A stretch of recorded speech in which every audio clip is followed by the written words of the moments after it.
अमन चैन प्रिय देश और लोगों की दुआ कबूल हो गई है। दुनिया से एक भयंकर युद्ध का अंत हो गया है।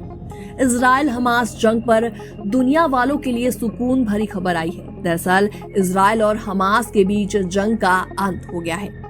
15 महीने तक चले इस युद्ध से गाजा की धरती खून से लाल हो गई। अब गाजा शांति और सुकून की सांस आखिरकार ले सकेगा। इजराइल और हमास सीजफायर यानी संघर्ष विराम समझौते पर सहमत हो चुके हैं। खुद उस शख्स ने इस बात की पुष्टि की जिसने दोनों के बीच डील कराई। यही वो शख्स है जिसने अपनी धरती पर दोनों देशों को बैठाकर बातचीत करने पर मजबूर किया। ये वही शख्स है जिसकी बात खुद बीबी यानी बेंजामिन नेतन्याहू भी नहीं काट सके। क्या आपको पता है इजराइल हमास जंग को खत्म करने में बड़ी भूमिका निभाने वाला आखिर ये शख्स है कौन? अगर आप डोनाल्ड ट्रंप और जो बाइडेन का नाम सोच रहे होंगे तो जरा ठहर जाइए। दरअसल कतर के प्रधानमंत्री ही वही शख्स हैं जिनकी वजह से आज इजराइल हमास मार काट छोड़ने पर मजबूर हुई है। जी हाँ, कतर के प्रधानमंत्री ने गाजा में 15 महीने से जारी विनाशकारी युद्ध को खत्म करने का ऐलान किया है। साथ ही साथ उन्होंने कई इजरायली बंधकों की रिहाई के लिए इजराइल और हमास के बीच संघर्ष विराम समझौता होने का भी ऐलान किया। और कतर के प्रधानमंत्री का नाम है शेख मोहम्मद बिन अब्दुल रहमान अल थानी और उन्हीं की वजह से महीनों तक इजराइल और हमास दोहा में मीटिंग करते रहे। आखिरकार उन्हें सफलता मिली और आज इजराइल हमास युद्ध का अंत हो गया।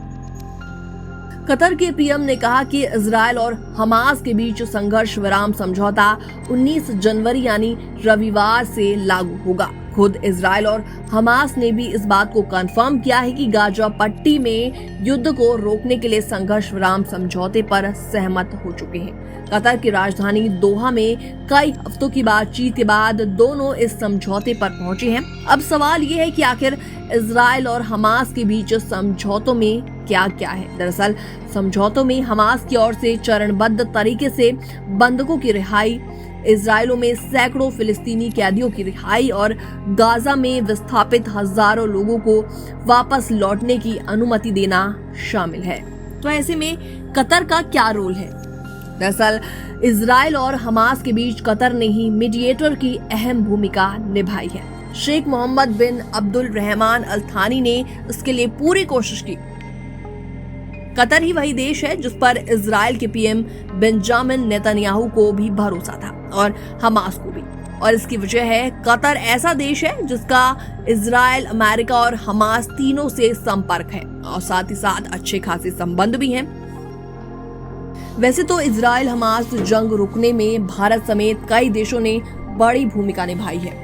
इन सब के बावजूद कतर का रोल अव्वल है।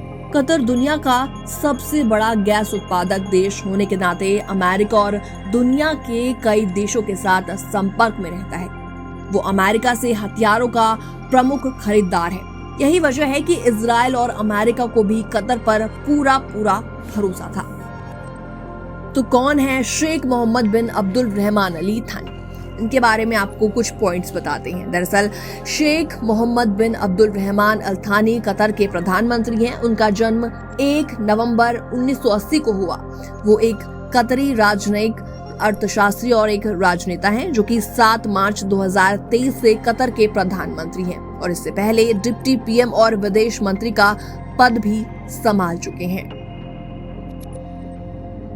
इस पूरी खबर पर आपका क्या रिएक्शन है? आप भी हमें जल्दी से कमेंट सेक्शन में कमेंट करके जरूर बताएं। बाकी वर्ल्ड से जुड़ी छोटी और बड़ी खबरें देखने के लिए बने रहिए एनबीटी इंटरनेशनल के साथ।